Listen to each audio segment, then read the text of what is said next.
Ang sarap nito. Pansit molo for today's video. Hello, good morning everyone.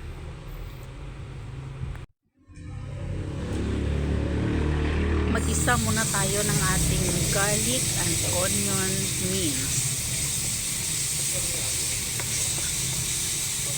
Isa lang natin guys yung ating mga aromatics. Medyo ipa-golden brown lang natin guys. Na golden brown na medyo inilagay ko ng ating shredded chicken. Nilaga ko yan guys with bay leaves and ground black pepper. Pag malambot na, pina-cool down ko at saka shredded chicken na guys. Dinagyan ko niya ng konting soy sauce, asin bitsin at iginisa na. Ngayon lagyan na natin ng sabaw at saka chicken cube.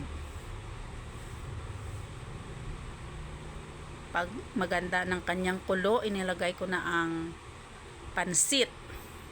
Ang pansit natin para sa pansit molo natin. Mix ng konti. At ngayon yung ating molo balls.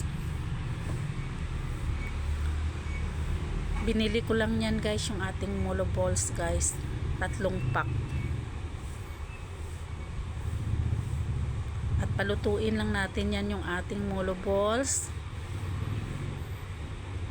At minix ko guys para hindi magbuo-buo yung kanyang pansit.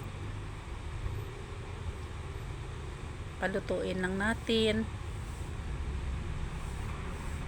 At saka lagyan ng seasoning granules.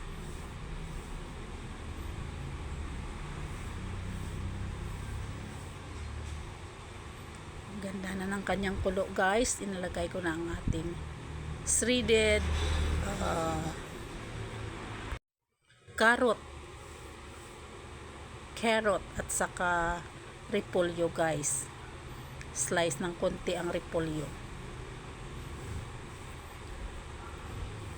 At saka ngayon yung ating evaporated milk. Pampakreamy ng ating pansit molo ang evaporated milk. Yan guys. Bagay sa taglamig. Kahit na tag-init pwede rin.